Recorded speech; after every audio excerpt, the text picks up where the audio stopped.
Welcome to Out There. I'm Papa Joey Stay. And I'm Uncle Tim Rice. In this series, we explore the unexplained and the paranormal. While I'm somewhat of a skeptic, I'm a full-on believer. Together, we take a deep dive into all things that could be considered out there. We discuss everything paranormal, from ghosts and UFOs to cryptids and more. Join us as we unravel the mysteries behind the stories and decide for ourselves if there is something more out there.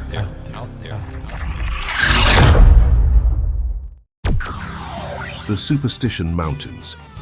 This infamous mountain range located in the Sonoran Desert of Arizona is steeped in legends and mysteries that have captivated explorers, treasure hunters, paranormal investigators, and locals for generations.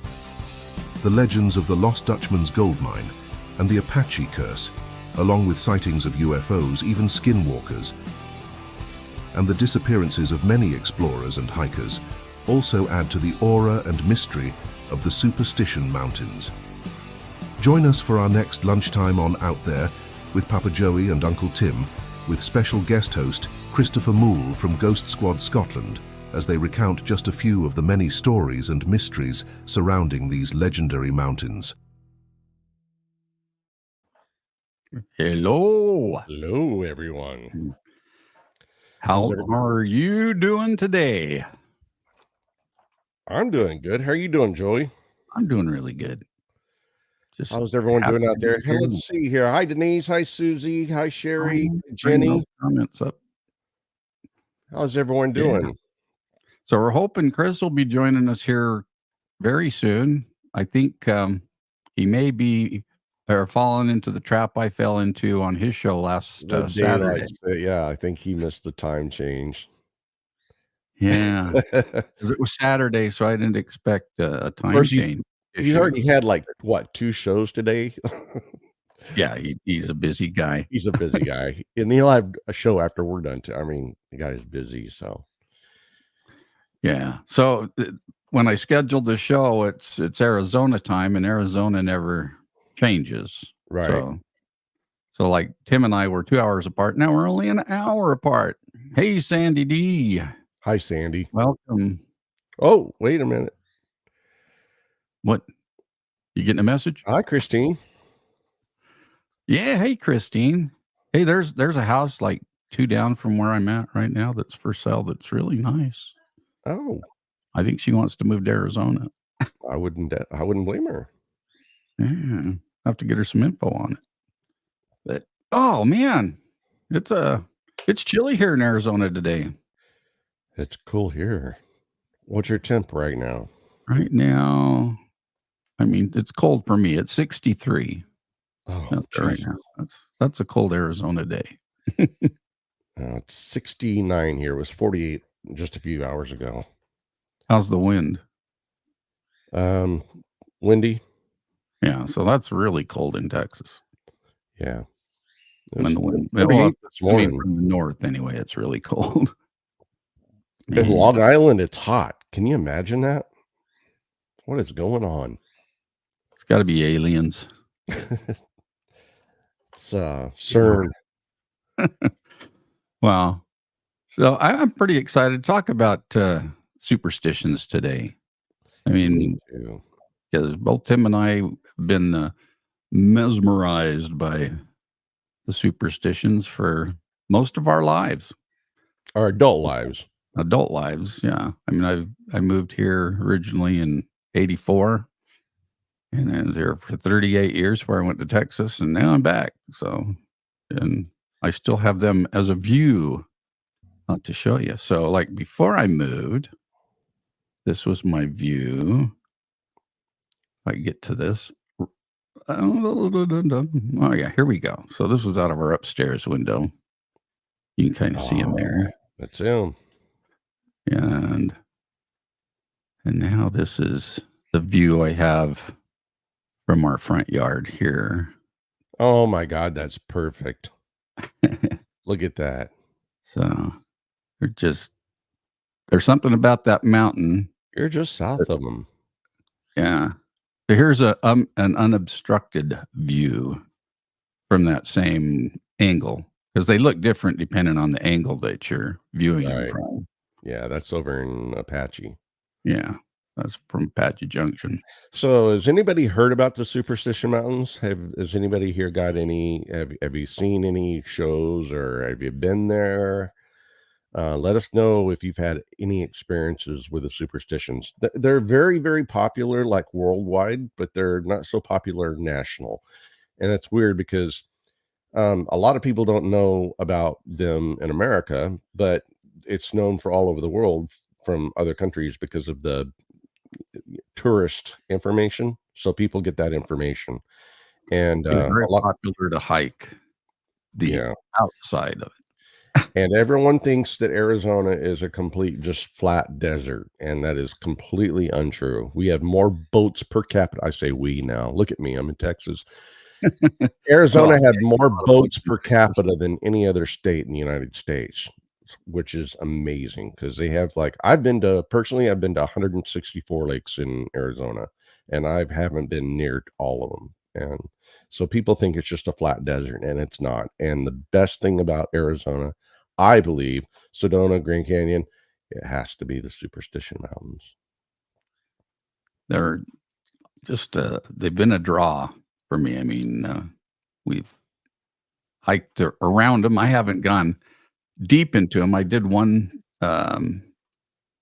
hike where we hiked up into part of it where they do have petroglyphs, and that was a beautiful hike. It's a very spiritual place. And I wish I had pictures of that.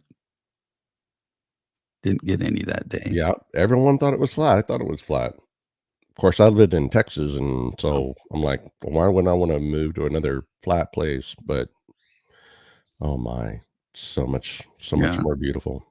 Well, living in the valley here, we are actually surrounded by mountains pretty much all around.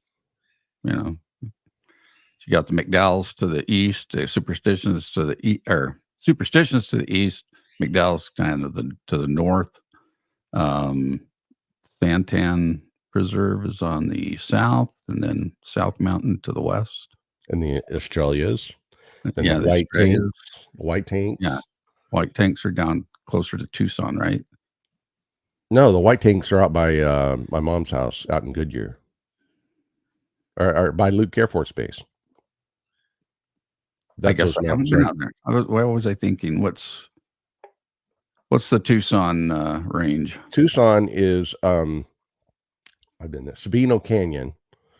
That's they have a ski slope up there on that mountain at Yeah, Tucson. Mount Lemon. Is that Mount Lemon? Mount Yeah. Lemon. That's Sabino Canyon, Okay. which is absolutely phenomenal, gorgeous.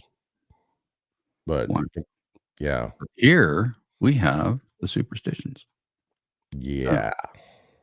Here, I'm going to start this little slide thing, and we'll see how much we can cover. And I'm just hoping Chris pops in before we get done.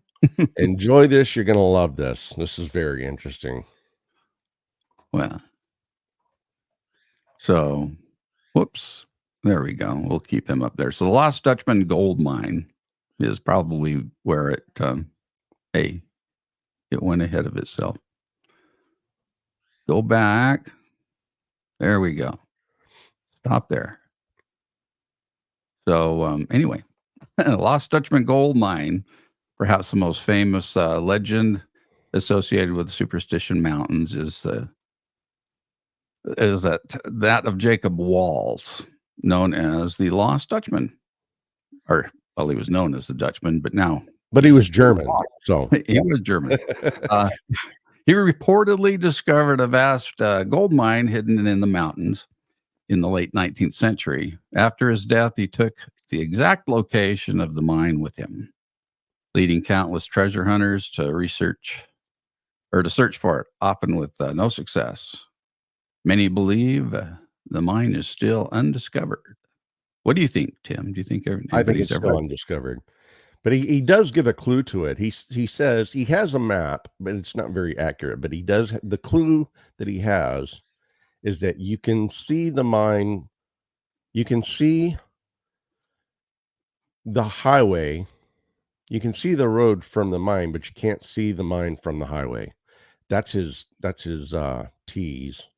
So if you're standing at the mine, you can actually see the road coming in through the Superstition Oh, the Mountains. Apache Trail? The Is that what Apache he's Trail. talking about? The trail. You can see the Apache Trail from the mine, but you can't see the mine from the Apache Trail. That's his secret. So from his time, that would have been dirt. Yeah, the trail. I say road. The trail. Yeah. Yeah, and it's still there today, except it's paved. But It is paved. Well, to a point, part yeah. of it. Yeah. But yeah, there's lots of tales. it's We'll majestic. get into the Peralta family massacre, but the Peralta stones are also believed to. Here, I got a picture of those. They're believed to be part of a treasure map of finding the lost Dutchman's gold, Right. So you see the trail. which is this part. Does my mouse show on it? No.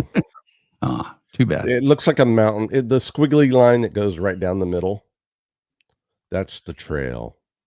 Ah, so the squiggly line at the bottom is the mountain. No. That's the trail. The broken line is the trail. No, Oh, the broken line is the trail to the treasure. The squiggly line is the Apache Trail. ah, okay.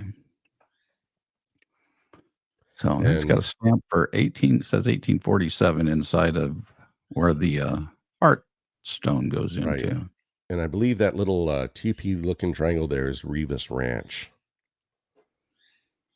There, at the bottom left.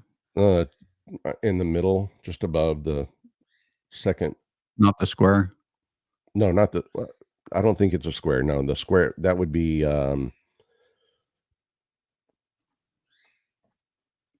not sure what that square was. Yeah, I don't know. I forgot. These, It's I been think so these are long. at the museum. Yeah. The Superstition. No, well, they call it Lost Dutchman Museum or the Superstition Mountain Museum. And Yeah, interesting stuff. so when I first moved there, I just fell in love with superstitions, and I didn't know anything about paranormal or aliens or anything like that. It wasn't until years later that I found out that it's a very spiritual, paranormal place. And I found out that much later.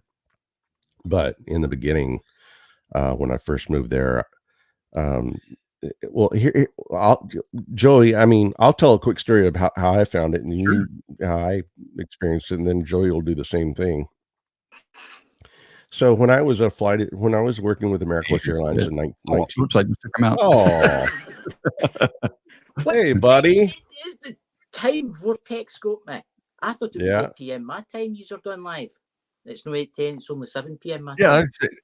It's because I live in Arizona and we don't do the time change, so Right. it changes for everybody else. So welcome, Chris Mull. Well, hello everybody. Hello. We knew you were going to be here. Yeah. My iPad was updating. My iPad had an update and it was doing the Apple symbol and the line was going up. So something like that. Good to see everybody. Oh, See, that's what happened with me when I came on your show on Saturday. It's like, wait. That's right. There you go. You're just paying me back. That's all. Payback. I knew you were coming. Yeah. I was sitting there. Am I live right now? Because I noticed because obviously on the channel I could see the red symbol and I was, what's this? Because I was watching it on TV and my iPad and my iPhone, yes, I'm an iPhone person, was updating and had this Apple symbol with the wee line going up really slow. Right. And I was waiting and I was like, oh no, they're waiting. So just as I come on, the iPad finished its update. But my phone's still doing its thing. So there you go. But I'm here now. Yes, we just got into it a little bit, not a whole. We just got into it. You haven't missed a whole lot. Actually, it's quite interesting that you bring that up, actually, because I was looking at I've been watching a lot of videos on the mine, the Lost Dutchman's mine. Mm-hmm. And I find it very interesting because a lot of people have disappeared looking for that mine. Oh, yeah. They're still looking for it. Yeah, but here's the thing: there was a map that was found, that was given to these two guys. Said, "Look, listen, I found this map here, right?" And one of them mysteriously died, Right. right? And his wife had to sign this thing, but no, it would kind of allow anything to be out released or anything like that. I think, and I'm going to tell you this all week. I have just looked up stuff about the Dutchman mine. Hey, Sandy, that's all I've looked up is like stuff about the Dutchman mine. And I'm going to say this now. I think it has been found, but I think it's been deliberately hidden. I think It has. they don't And want people to have it. Yeah. So You know, we'll get to that. Yes. You're right. You're right. Right. In fact, I'll go on to the next slide, and we can talk about that a little bit. So the Apache curse, because I think they knew about the gold. Absolutely. So the man, that's small print. Now I got to get close. that's what they are. Anybody read that? The Apache. Oh, I'll tell you. I'll tribes- bring it up what is on it? my phone. That's what I'll do. The Apache tribes historically, Jesus, inhabited the region. Some legends tell of a hidden cave, here we go, of gold that the Apaches, Jesus, I can't read that. Can I zoom up in this? I think I can zoom up in this. I'll get This iPad's got a new feature. That's right. So the Apaches buried it to protect the Spanish brought the gold, and they had so much of it, and the Apaches conquered the Spanish, and then they hid the gold, and later the American settlers, this treasure said that it's hidden deep within the mountains, adding an allure to the area of the treasure hunters. It's said that they placed a curse on the gold of the superstitions. Yeah. And according to the legend, anyone who tries to steal the gold will face misfortune, accidents, or even death.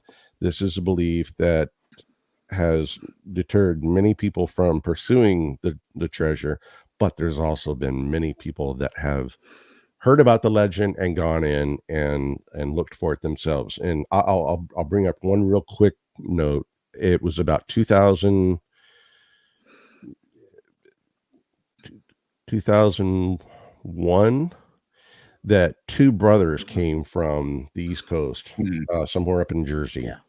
They flew in here and they had a mission to go in and find the treasure.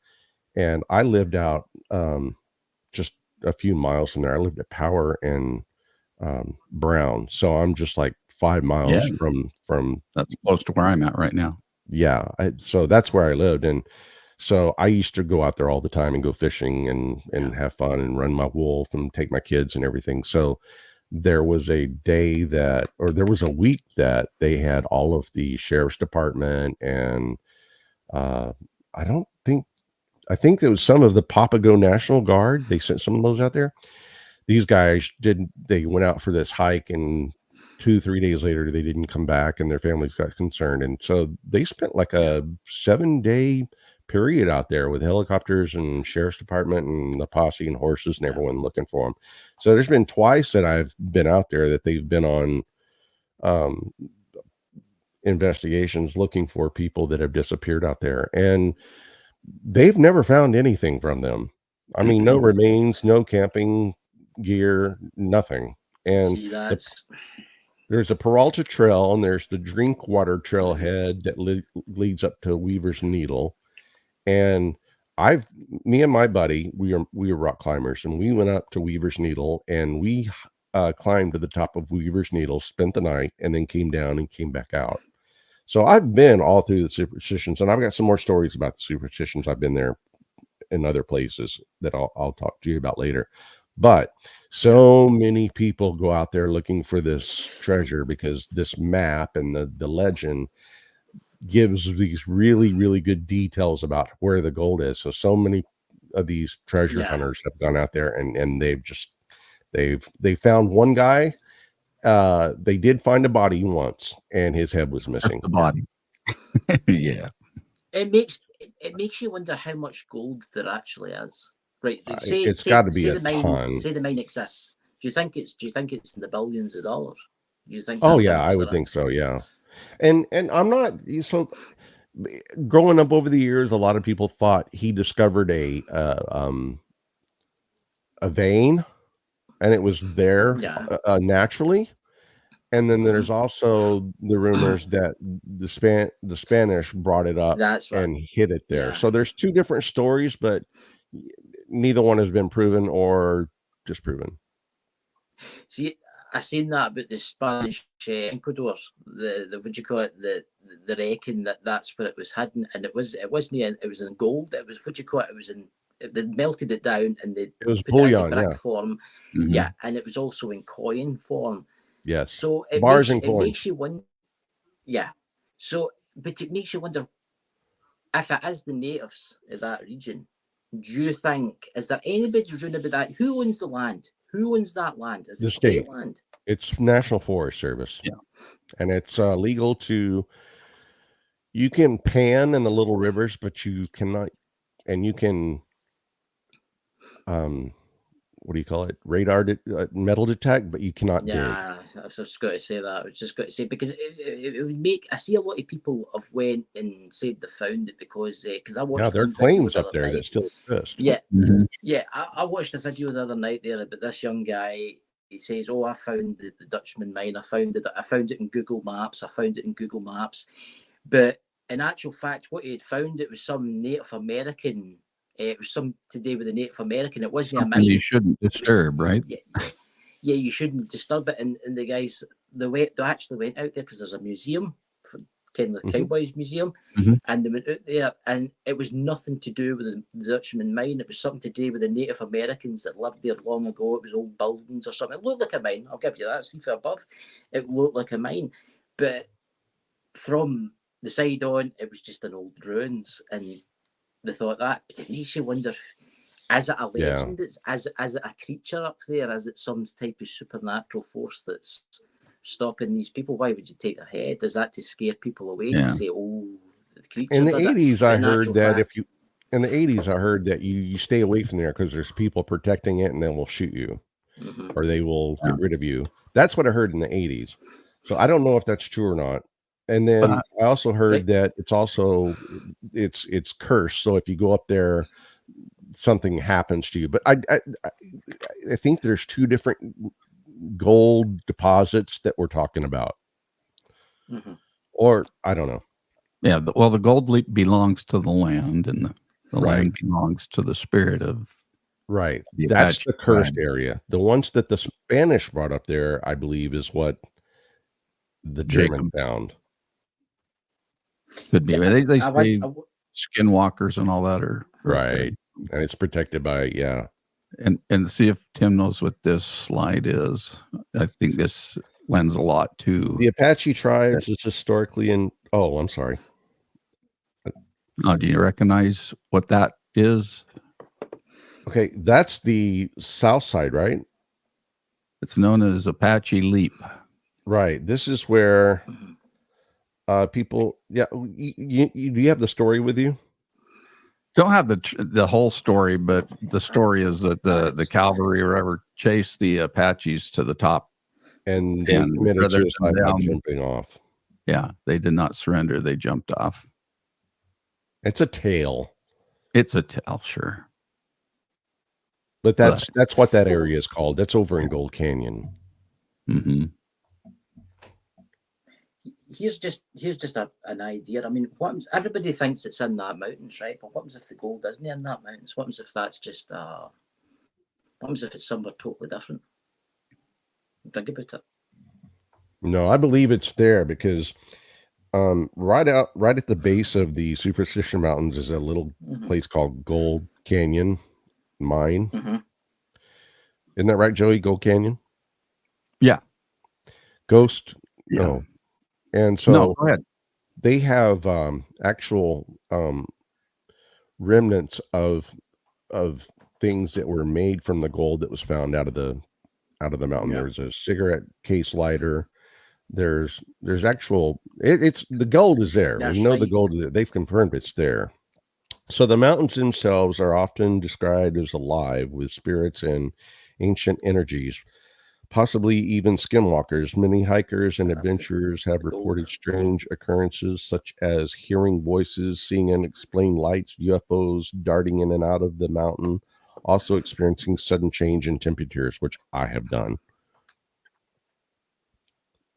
So it's got a lot of tales from a lot of different perspectives. Oh, I mean, I've Lisa watched said them. you were talking about Yeah. Goldfield. I'm sorry. Goldfield mine. I'm sorry. Yeah. Yeah. I mean, I seen that the case that was made at the gold and how they tested it, and then how the geologists went up and they looked for the same kind of location. I mean, why would you want? I mean, you would think by now somebody would talk about it. You think about it, wouldn't you? Well, it's I mean, been that way for years. especially It's with all the been price of talk. gold. Mhm. It's just been talk. Yeah. I mean, no, but what I mean is, right, say somebody knew where the gold was, right? Say somebody knew where the gold was. You would think that they would talk about it because the price of gold now, I mean, good God, an ounce of gold now is what, $1,000 more than The $1,000? Dutch- Yeah, I don't even know what does gold go for now? Oh my God! I mean, I don't know, Kenny. 2,800. Per ounce? wait, I'll tell you. Yeah. I'll tell you the now. Joey, see if you can bring up a picture of Weaver's needle, and I'll tell a story about that. But no, the Dutchman was the only one that came across the gold. Let's see if you can see it from this one.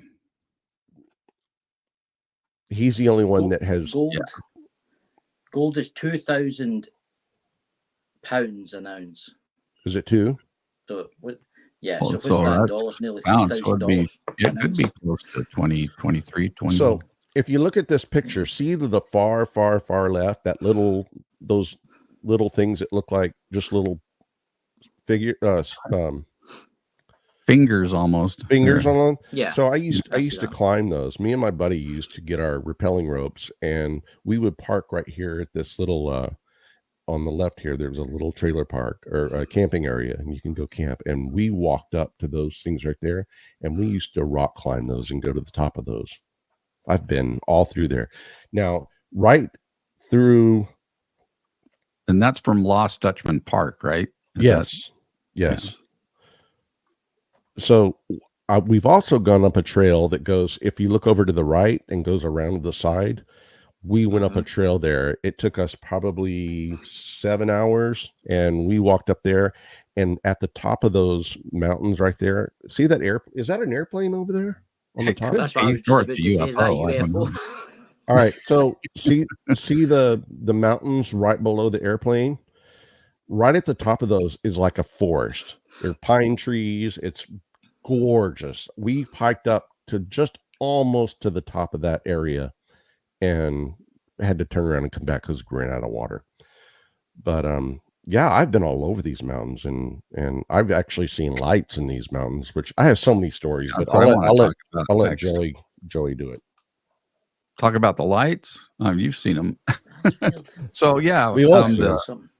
it's from the museum. So you talked about the museum. They have the Superstition Mountain Museum, and it's also called the Lost Dutchman Museum. But we do ghost tours up there, what the group belonged to. So we run the tours through there's all kinds of crazy stuff there. But just standing in the parking lot, we were looking at the mountains one night, and some lights caught our eyes, and we watched them for, it could have been an hour. I don't know, but there are lights darting in and out of the mountain. And, then we saw one that almost looked like it was like bouncing off the mountain, down the mountain.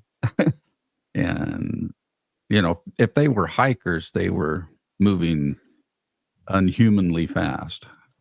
So if there are humans with lanterns up there or something, it was just, It could be extraterrestrials looking for the gold. Oh, yeah. absolutely. And another time we were doing a private home investigation that the house was right there right below that peak below, I think it's Iron Pan or something like that, they call it. And we caught a light that was going behind it and coming back out and circling around, and it did that for a long time. It does happen. And I know Tim, he's been out there with the CE5. Yeah. And I want to hear his story. We did a huge investigation out there at CE5 right off of the Drinkwater Trailhead. And I'd say there were probably, I think there's 28 people total. And everyone brought their gems and their stones and their precious mineral rocks. And we put them in a circle. We all got around and we started playing some crop circle music, which I don't know if you guys know what that is, but they've got recorded sounds of when crop circles have been made. They've got recordings of the high pitched frequencies. So we played that back on a boom box and we played it out loud. And then we sit there and we asked the aliens to come in and talk to us and communicate with us. And we had so many experiences out there where we'd shine our laser lights out there at something, because everyone has laser lights. So you point them at an object and you can't hit it directly in case it's an airplane, but you can do a little circle around it so everybody else can kind of get an idea of what you're looking at. So we were all doing that. But this one time there was a light just flashing and it would come in and out. It was sporadic. It didn't have any consistency or anything. So several of us trained our lasers on that light and hit the light. And then we stopped and the light flashed back at us. It was almost like we got a response. It's hard to explain, but it's crazy. I mean, it's hard to explain, man. The feeling you get, the vibration, there's a vibration out there, believe it or not. It feels like the ground is vibrating at like a low frequency, it feels like you're next to electricity. You know how the power lines, when you go out and you hear the from a power line, that's how it sounds out there. And it's just is it like a boom, boom, boom? No, it was steady. It was steady. The steady vibration, but it's very, very low and it's hard to pick up. More than half of the people didn't hear it at all. And other people were like, oh yeah, I totally hear it. So you had to be sensitive to it, or you had to be, I wonder what was causing that. In tune to it. But I felt it. I didn't feel it like other people did. And then some people didn't feel it, but I totally felt the low hum vibration. That's spooky. I think I noticed it. Yeah, I think I understood it. I felt it. I mean, at that point, your minds can play trick on you if everyone says they're feeling it and you don't. You're looking for it. But there was a point where I was out there standing, just looking down and just listening and being quiet. And I did feel the vibration. So that got me really excited. That was a really, really, really good experience. I'd love to go on one of those. I think we need to go and look for the lost gold. What do you think? No. Take us up there. The locals that know about the mountain, that know all that stuff, they won't. Well, they won't go into it at night. I guess. Right. We can go there. And anyone that lives there will tell you, don't even try it. Don't even try it. Don't even attempt it. I mean, there are many people that have gone looking for it, and then they just found their cars at the end of the Drinkwater Trailhead. Yeah. It's just not worth it. Besides, it's not yours anyway. You would think the government would investigate something like that, wouldn't you? I think they're keeping it closed. I think they have, and that's why it's off limits.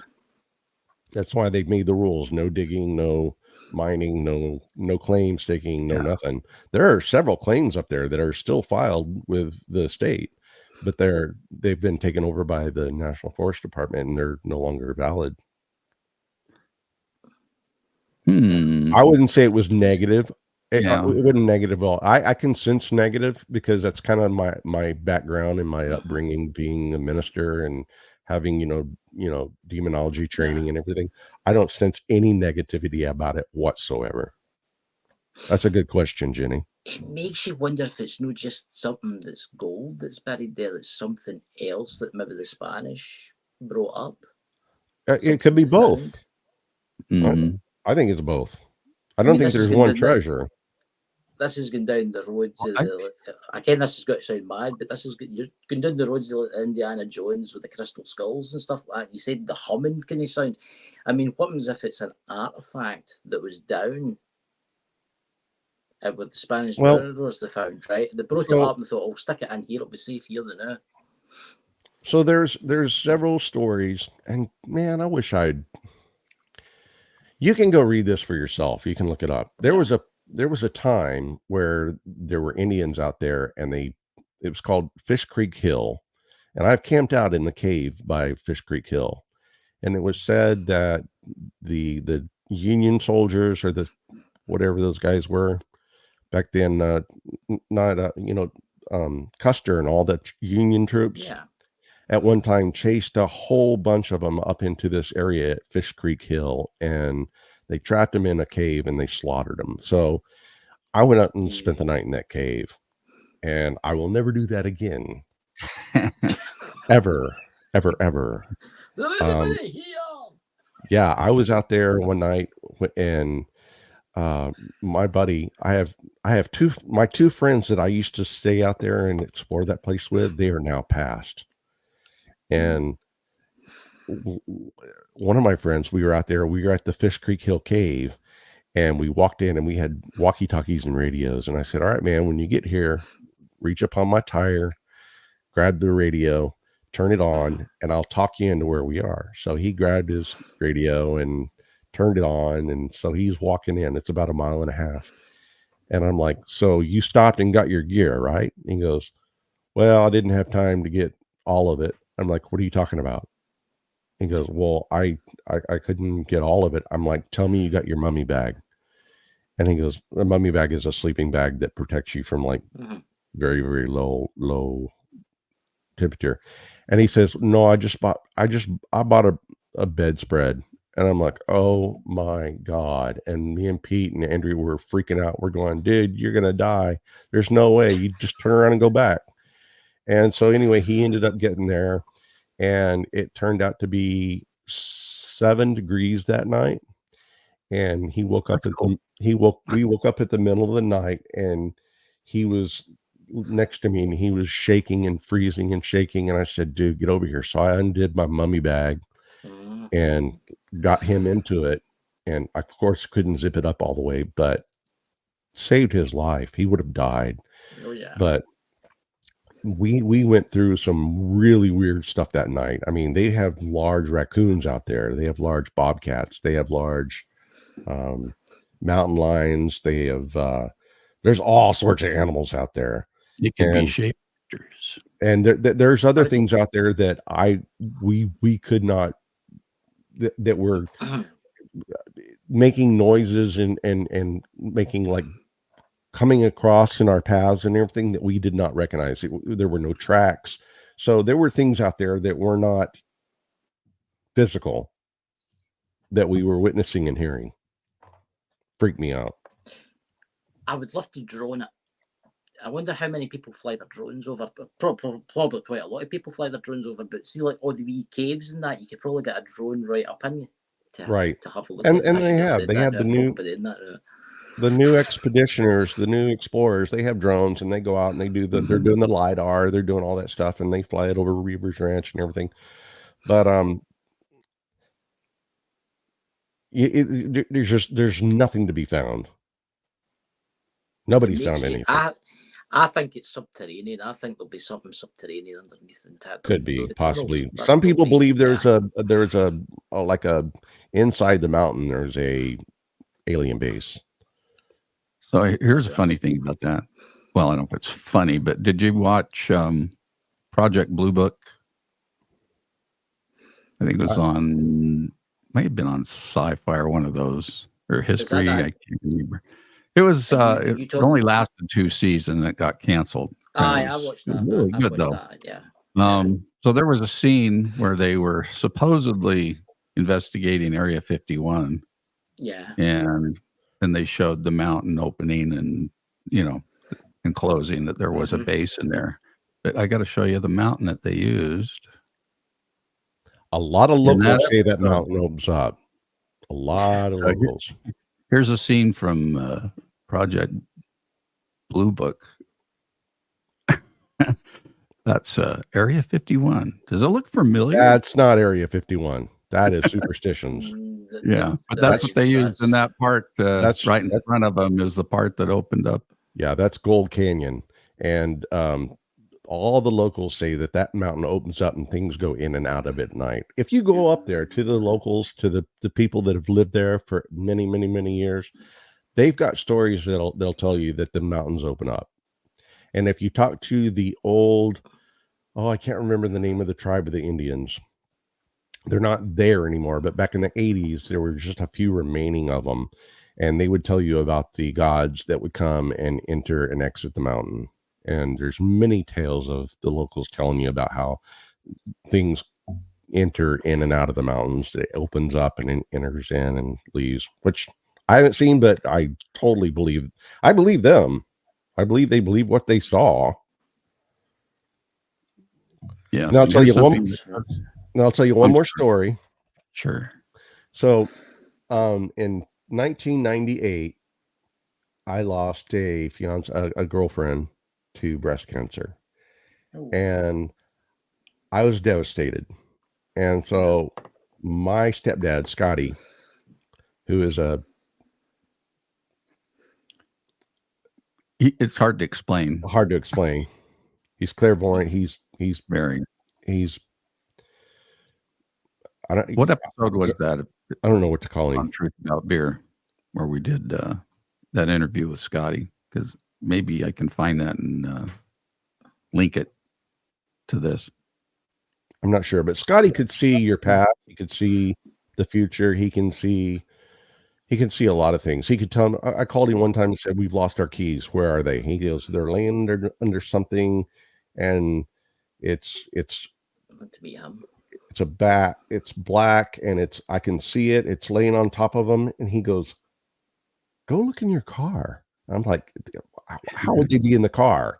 And we went out to the car, and we had tinted windows, and so I got a big flashlight and zoomed in, and sure enough, saw a key sticking out, and we called a locksmith and came out. So Scotty was a seer. All right, he was almost like a Nostradamus, I guess. He could make predictions. He could see the future. He could see the past. He told me about my past lives, and when I was a Canadian Air Force pilot, and he's told me many, many stories about my past. And so Scotty's incredible. So he picked me up and took me up to Superstitions, and we went out there, and we went for a 2-day hike into the center of the Superstitions at the day my fiance died.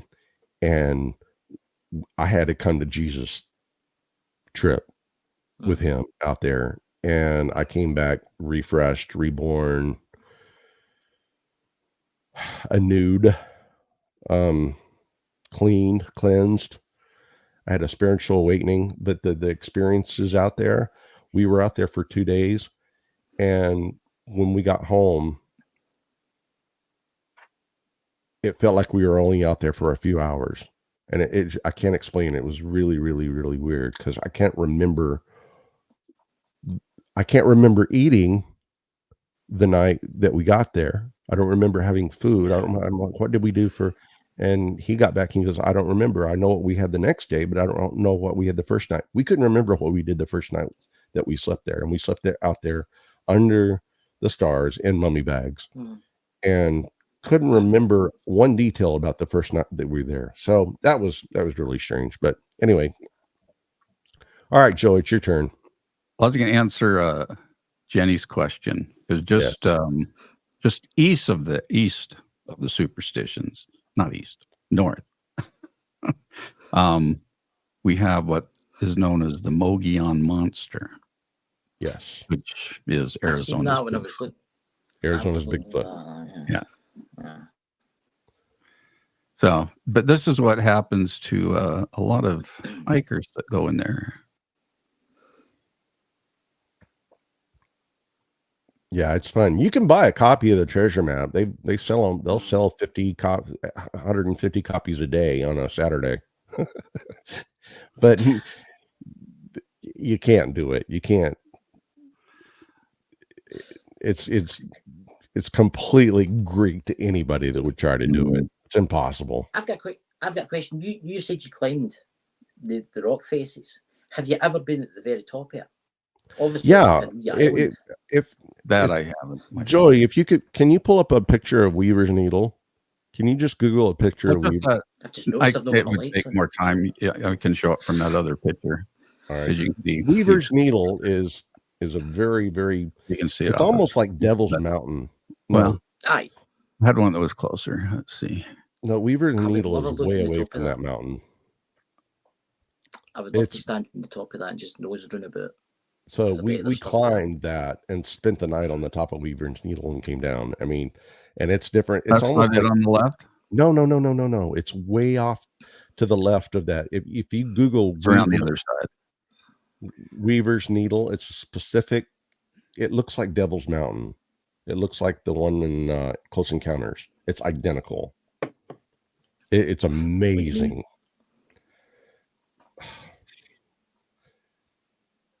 Oh yeah. Let's see if I can get it to come up quick. I should have brought that in. Oh, it keeps never mind. Anyway, I can try and upload but yeah. So what was your question when we were climbing? What? Have you ever stood in the very, very top of it? Obviously, it's like Table Mountain. Yes. In the top of it, right? So what's it like? Was it barn? Is there trees? Is it just like desert? No, it's brush. Kind of it's scrub. It's scrub. Over on the mountains, it's a forest, but over on Weaver's Needle, it's just scrub. And it's like it's like Devil's Tower. It's identical to Devil's Tower. And we stayed up there for the night. It's very, very, very windy and very, very, very cold. And then we belayed. It's all bolted. There's trails you can buy at the REI store, the camping store. Nope, that's not it. That's what it shows. Oh, it is. That's from the other side. All right. So from the other side, it looks different. This is Weaver's Needle. So you're looking at it from the south side right here, but from the north side over on the other side, see where the mountains are on the other side.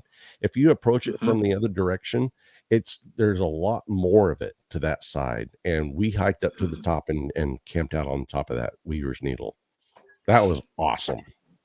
See the first, again, this has got to sound stupid, but see the first picture you showed there, Joe. The one, could you go back to it again? The very first one. Aye, right. Do you not think the rock to the left-hand side looks really weird?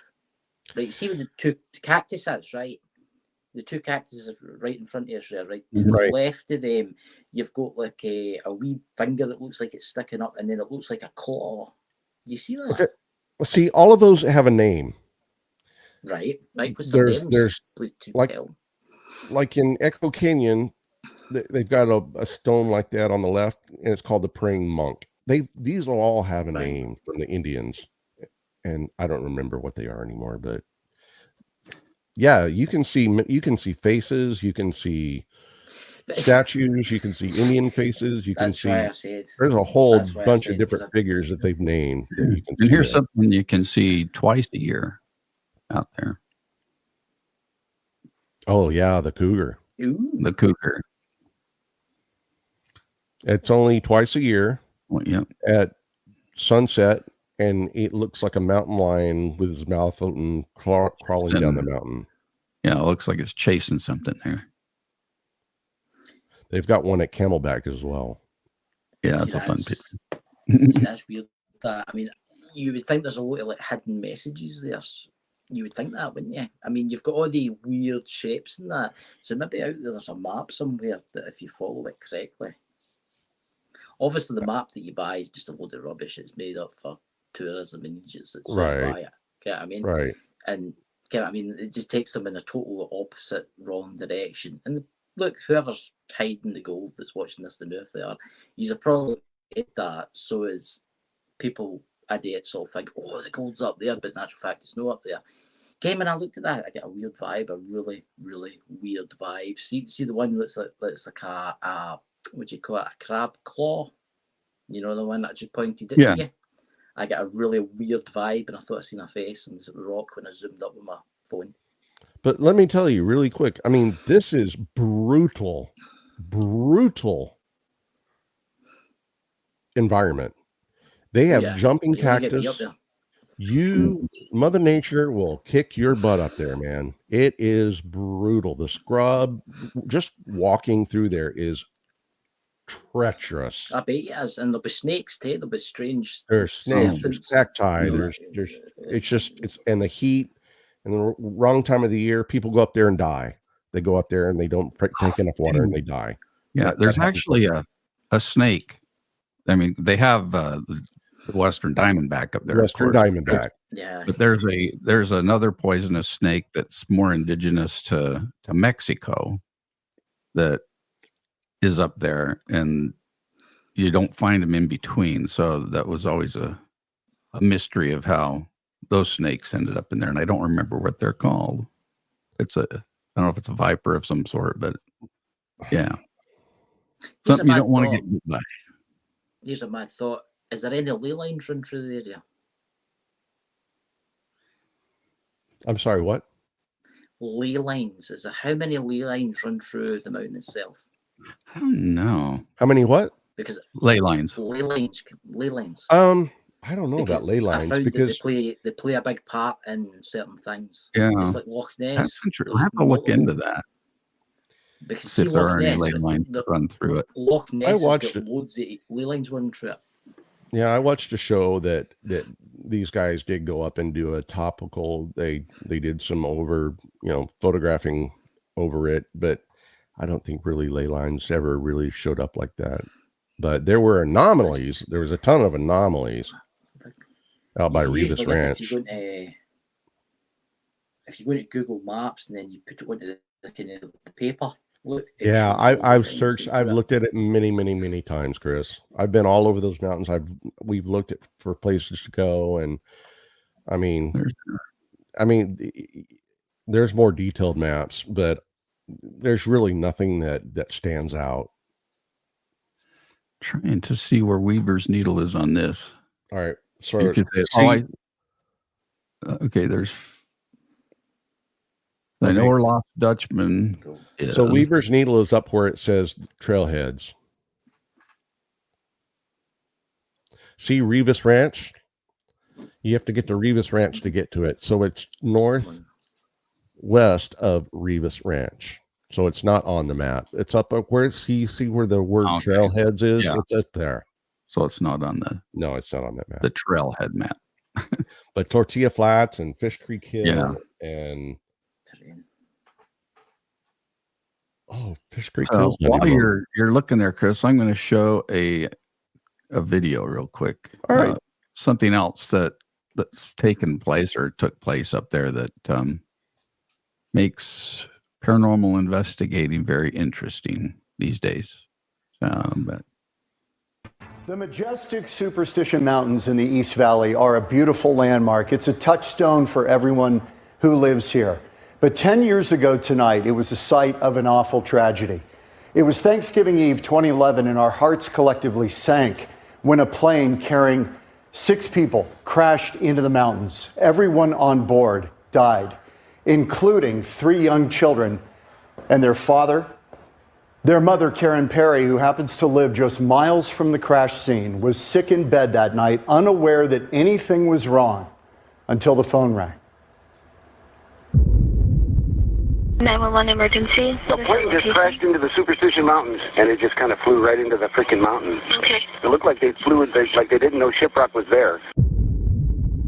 I got a phone call from my nanny, and she was in tears, and I said, "What's the matter?" And she said, "There's been a plane crash." And then I was totally in shock, and I just hung up the phone, and I sent a message to my friend Eva, and I said, "I think I just lost my whole family in a plane crash." These are the last images of the Perry kids arriving at Falcon Field that night to fly with Karen's ex-husband, Sean, to spend Thanksgiving in Safford. Logan 8, Luke 6, followed by their 9-year-old sister, Morgan. It's 6 p.m. In 30 minutes, they would be gone. The NTSB eventually determined pilot error was the cause of the crash. The pilot was simply unaware that the straight-line path he programmed to Safford that night put him on a collision course with the Superstition Mountains, which were not visible on that moonless night. The plane was also not equipped with a terrain avoidance system. Karen has pondered the what-ifs over and over in the past 10 years, pursuing every detail of the crash, even visiting the wreckage at a salvage yard. Wow. She had to see it for herself. And every year on the anniversary, she makes the 3-hour climb up the mountain to the spot. Obviously some kind soul that came and left a memorial here and also left some toys and pictures. Injured in a recent horseback riding accident, Karen couldn't physically make the climb this year.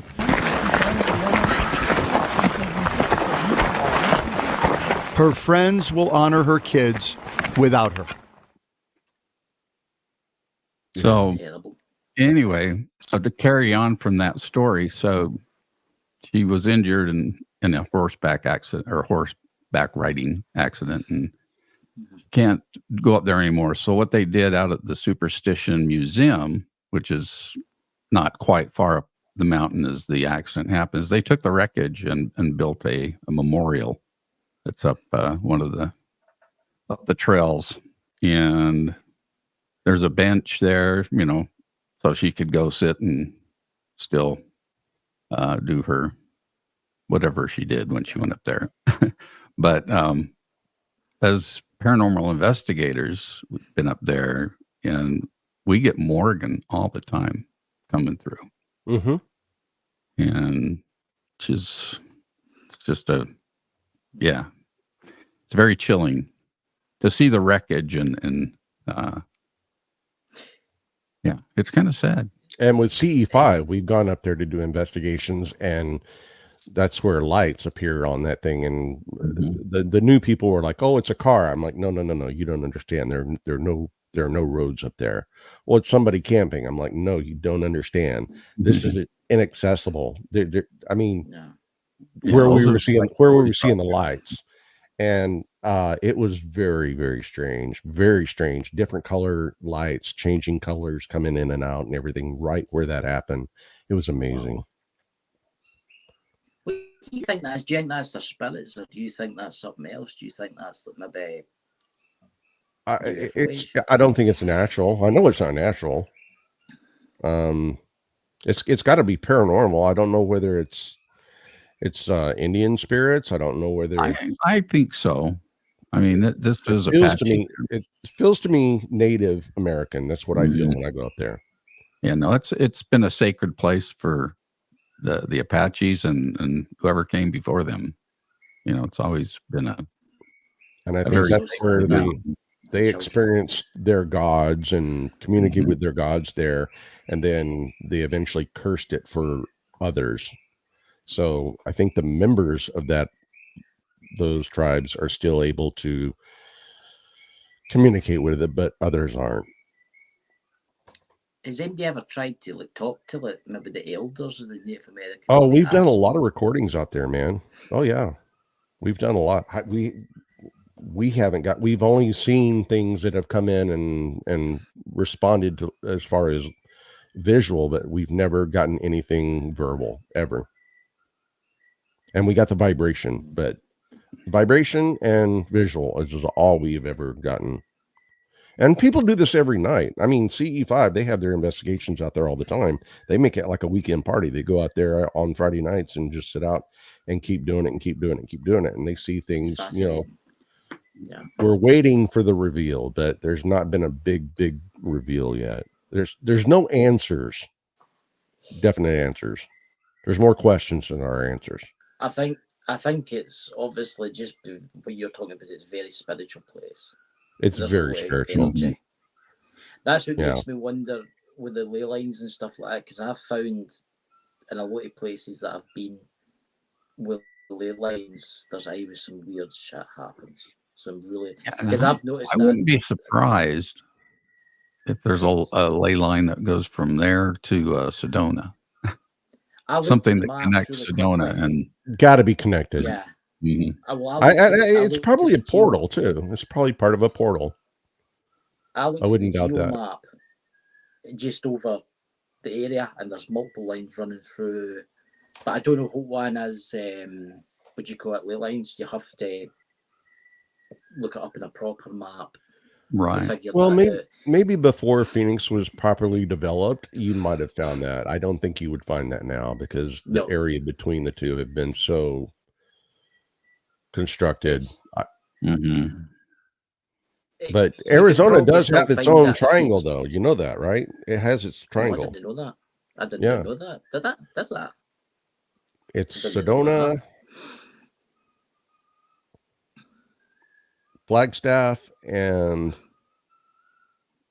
help me, Joey. You don't know it? I don't know that one. It's the Kachina Triangle. It's from the Hopi. All north, or is any of it going to the south? It's all north. It's Sedona, Flagstaff, and then it comes down to like the Mogollon Rim, or to Four Peaks. I think Four Peaks. I can't remember. Yeah, that's all. That's where they say the Kachina used to come and go. Our ancestors and the people from the stars, the star people, would come in and out, giving them. I mean, you look up on their hieroglyphs and their petroglyphs. I mean, it's completely recorded. Strange, little like ant people and Martians and antenna people. Everything's recorded up there, but that's supposedly where they would come and go and communicate with the Apaches and the Hopis. Was it in Arizona or was it Nevada where that guy? Remember that guy disappeared? What was his name? Was it Veach or something like that? He went into the mountains and he disappeared. You know who I'm talking about? And there was a conspiracy for a long, long time to think that the government had took him. It was just outside Groom Lakes. How far is Groom Lakes from you? That's Nevada. That's Nevada, right? So he went up into the mountains and just disappeared. And they spent weeks and weeks searching for him, and they've not found anything yet. And supposedly there was like an entrance to an alien base or something like that, because there was UFOs sighted. And it is, well, it's next to the testing grounds, isn't it? It's next to the salt flats where they test all the jets and stuff like that. And he disappeared. But look, there could be anything there. There could be a UFO base. We don't know what's about. There could be anything that's hidden, you know? Yeah. It's hidden. You can Google alien bases on Earth. Try it. You'll be amazed at how many bases they say. Just Google it. Say, alien bases on Earth. They're up in Flagstaff. They're in Sedona. They're in South Mountain. They're in Tucson. They're all over the state of Arizona, and they're all over the United States. It is a thing. And it tells you how many ships are there and what species are there and how many species are there. And it gives you in-depth like information on it, which you have to take it with a grain of salt. But what do you find interesting is when I was looking at what do you call it? The gold mine's meant to be there, the mountain, right? I love the name of places, because see, the name of places can usually tell you secrets about the places. See, here in Scotland, right? There's a place called Briggside, but it's also it was built maybe in the 1900s, so it's a mining village, right? But before that, there was a place called Black Sands, right? And it was something to do with the Celtic, and there was a big battle there, right? To do with the Scottish and English and stuff like that. And it's usually the name gives away for what it means, because it's in Celtic. When I was looking at this, I noticed there's just across from it, there's a place called Gateway. It's interesting that, because there's a place called Gateway. And it makes you wonder, how did that place get that name, Gateway? Well, yeah. Did it get the gateway to the west, or was it the gateway to another land? Well, that's the same with the Australia Mountains. The Australia means gateway to the stars. And that's out where my mom lives, over in West Phoenix. So the Australia Mountains we could do a whole show on the Australia Mountains as well. I mean, they're amazing. Instead of gold, it's silver, though. I bet silver's no as worth Silver's as much. good. I mean, silver's Silvers. I've got loads. I've got actually a few silver ingots. I bought them when silver was relatively cheap. It's worth a bit now, but it's not worth as much as people think it is. But gold's worth more, obviously. Could you imagine finding all that gold? Could you imagine? Can you imagine what's there? Tons there. Yeah, I mean, I think you'll find it. I don't Here. think you'd ever be able to get it out of there. Tim, Yeah, you can't own it. You can't claim it. You can't do anything. The mountain. No, you end up disappearing. All you can do is brag about it. That's it. If you survive the government shutting you up. Oh, I was going to talk about the Peralta family, and the Peraltas. Yeah, because that's another thing that adds to the mystery. Yeah, the mystery, and why it's could be as haunted as it is. But the Peralta massacre was the alleged killing of a Mexican family by Apaches in about 1848. It is generally featured as an element of the legend of the Lost Dutchman's gold mine. There are many variations of the story, but they generally include these details. During the 1840s, the Peralta family of northern Mexico supposedly developed rich gold mines in the Superstition Mountains.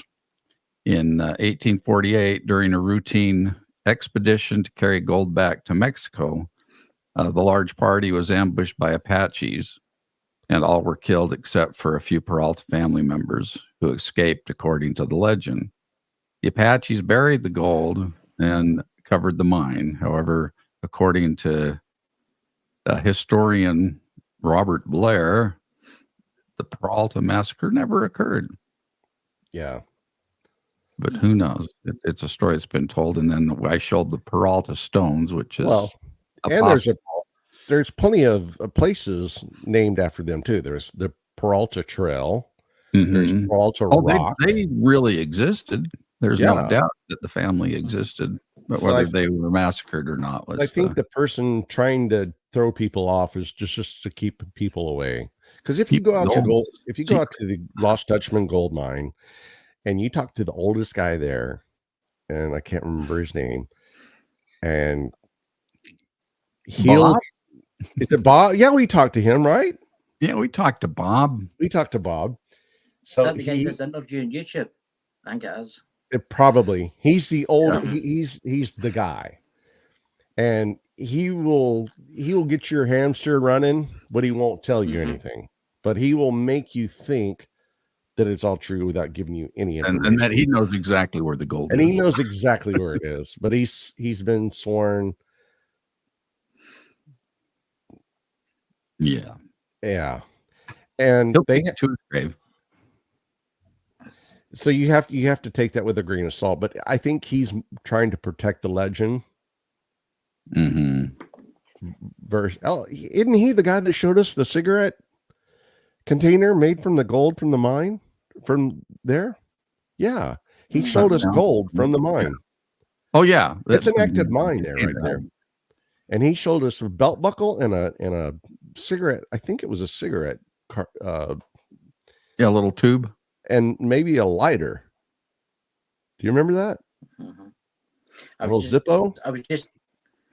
going to say, I see there's the picture here, the Lost Dutchman himself, the man himself that's buried.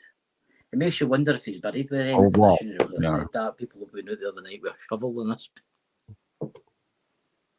No idea. It makes you wonder if he's been buried with anything. There's so many stories. There's so many tales.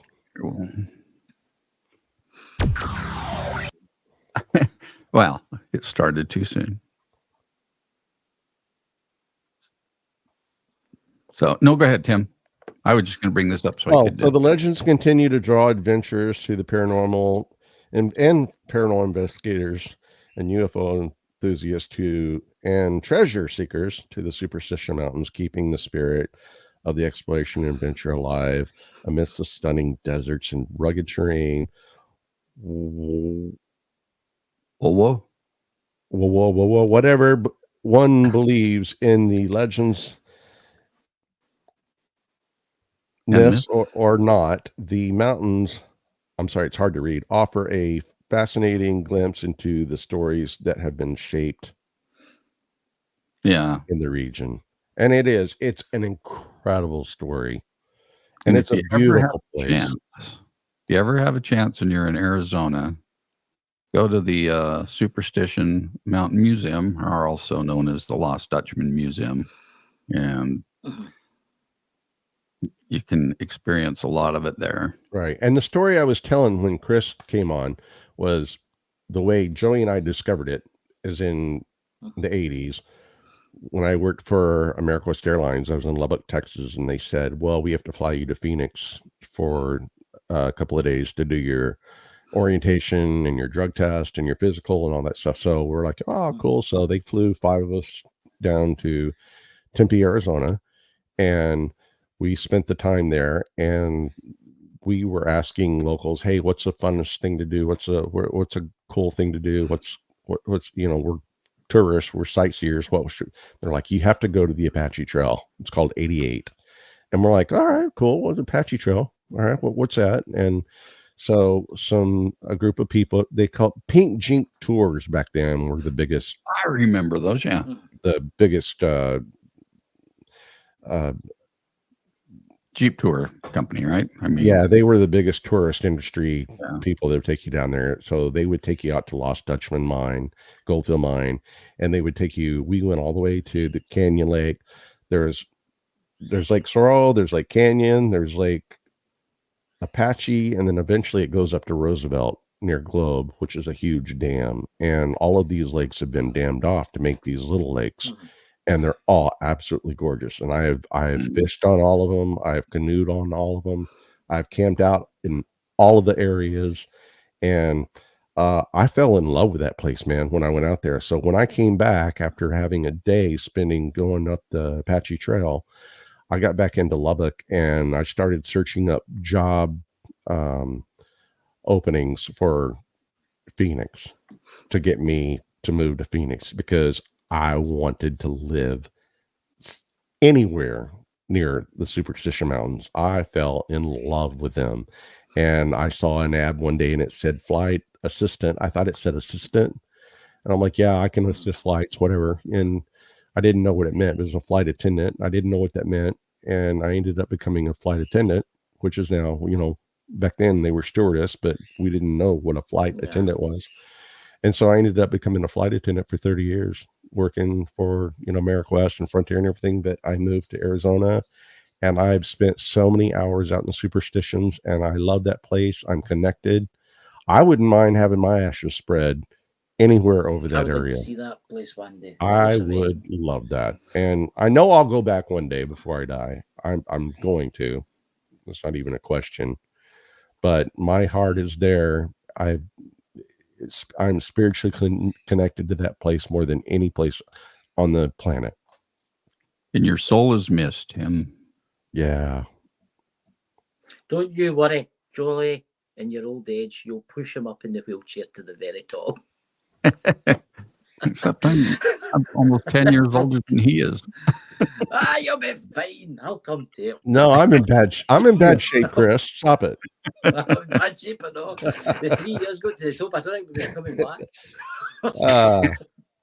Next time, right? No, but that would be my dying wish, is to have my ashes spread over in the Superstition Mountains. That would be fantastic. That sounds good to me too, or for my wish, because I'm in love with them. And I can talk about tourist places all over the United States. I've been to all 50 states twice. I mean, I've been to 19 countries. There are places that I've been all over the world, but I'm telling you right now, there is no more of a place that had a spiritual connection than this place right here. It gets into your bones. It saturates your mind and your spirit and everything. It's the most spiritual place I've ever been in my life. It has to be experienced. It's got to be experienced. Yeah. That's why we did the show, to let you guys know. But I can't believe I moved away from it. But when did you move away from? Just a few years ago. But you know what? I'm still connected. I've had so many experiences there. I used to rock climb out there and fish there, and I took my grandpa there on a lake one day, and a big storm came up and blew us to the other side of the lake, and we had to spend the night on the other side without a tent or anything because we couldn't get back. So we just slept on the ground all night.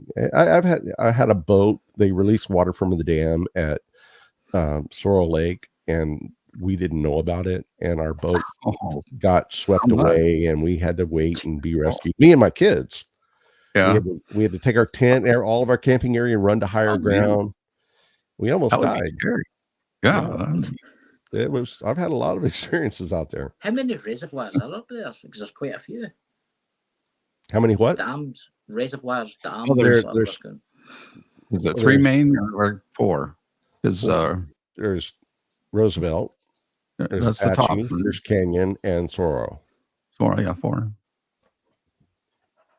Yeah. And also one time we were coming back from a trip, and the motorcycle riders like to drive their motorcycles through there, like on a Sunday morning because there's no traffic, and they like to go through there. We were headed back, and unfortunately we came across a guy that took a corner. He didn't make it, and he went under a car, and the boat and trailer kind of like slipped off the cliff, and they were barely teetering on his body. And I ran around to the other side, climbed up there, and I heard his last breaths and everything, and I prayed for him. But I've had a lot of experiences out there. Yeah, and it has spoken to Christine too when she came out to visit. It does. It calls you. It does. Hey, that's that. I'm coming to visit you. That's that. Oh, dude. Yeah, absolutely. Yeah. Before Sedona, before the Grand Canyon, before anywhere else, I would recommend the Superstition Mountains. I've been watching a lot of videos lately. I don't know what it is, but see, is it the Grand Teton Range? That's beautiful. You ever seen that? Oh, yeah. In Idaho, yeah. Yeah. The Tetons? That's Wyoming. Teton. Yeah, that is a beautiful place. That's Wyoming. Cody. Well, I saw it from Idaho. That's where I saw it. Well, you can see it from a lot of places. It's huge. I went horseback riding up in the Grand Tetons. But yeah, this place is by far, I don't know, it's one of a kind. It's special. There'll be something drawing you amazing. Back. That's what it'll be. It'll be something wanting you to come back. And I was drawn to it way before I got into the paranormal. Way before that happened in my life, and that only enhanced it. In '95, I saw the Superstitions as a whole different entity.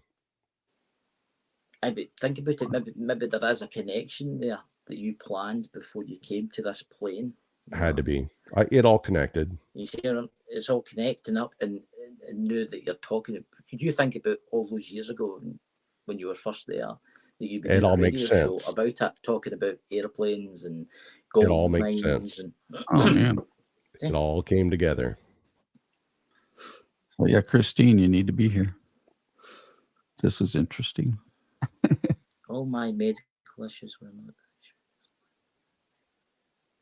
So she was here visiting just last month. Yeah. It's a place to heal, man. It's a healing place. Let me tell you, between Sedona and Payson and Prescott and even down in Benson and Tombstone, it's a healing state. This place I've always wanted to go is Tombstone. A lot of people go there from the east. When they get sick and get ailments, they all go to Arizona. They all go south. My doctor says to me, you should really go to a warmer climate, and that'll help your sinus. Because I was getting sinus. It helps with arthritis. Mm-hmm. Yeah, there's arthritis stayed in my hands. Yeah. There's no humidity. And the air is clean and fresh, and a lot of people go there to heal. Oh, there's nothing like the smell that comes off of the ground after a rainstorm in the desert. It's never experienced that before. If you could bottle that, you'd be a millionaire. Yeah. You can't explain that. You have to experience it too. Yeah. But it's cleansing. It's better than any like natural spring up in the mountains or anything. It's amazing. It's cleansing. It's just absolutely wonderful. Need an event for a week at the mountain. Absolutely. I'm there.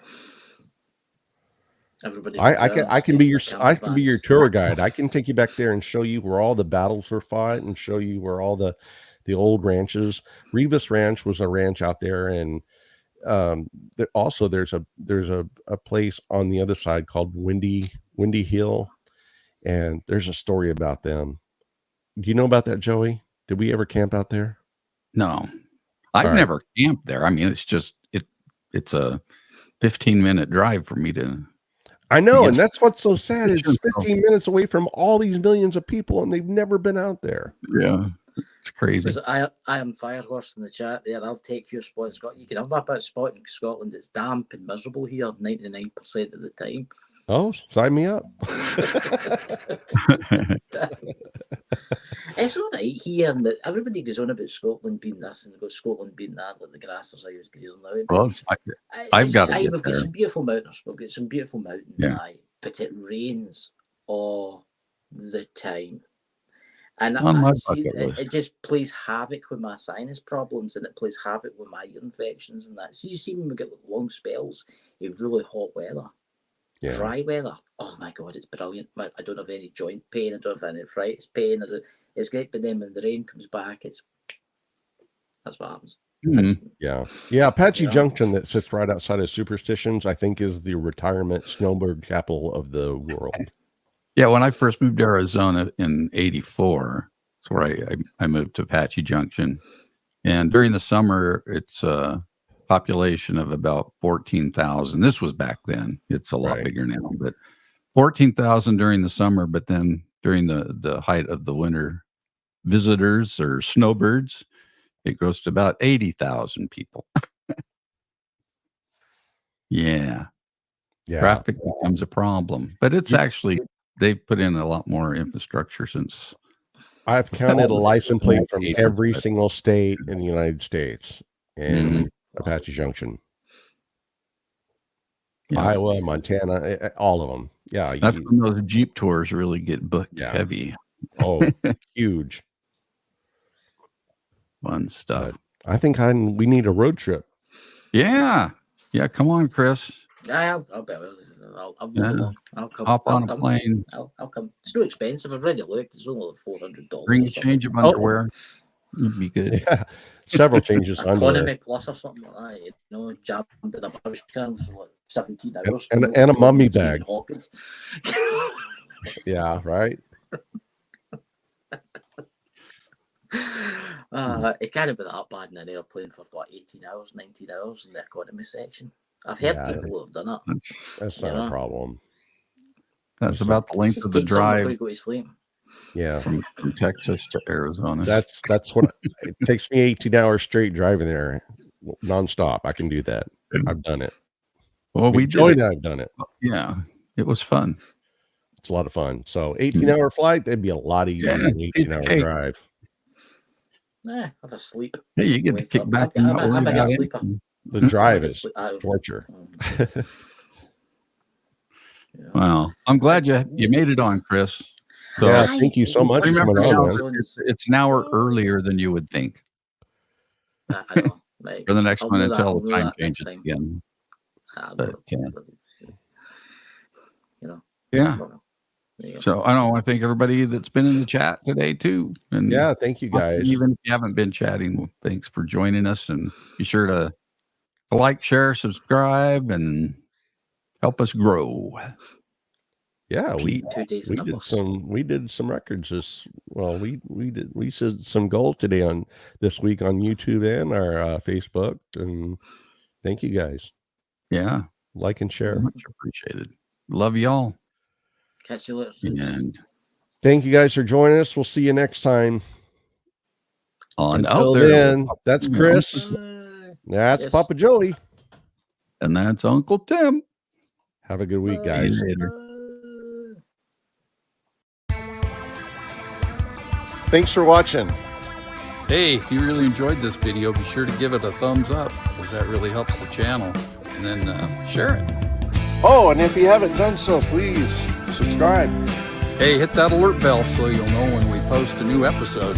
Or if we go live, you don't want to miss that. Hey, let us know in the comments section what topics you'd like us to cover in the future. And always, if you have a story you'd like to share, please let us know. Until next time, that's Papa Joy. and that's Uncle Tim. Beyond the realm of the known lies the mysteries of out there, out there, out there.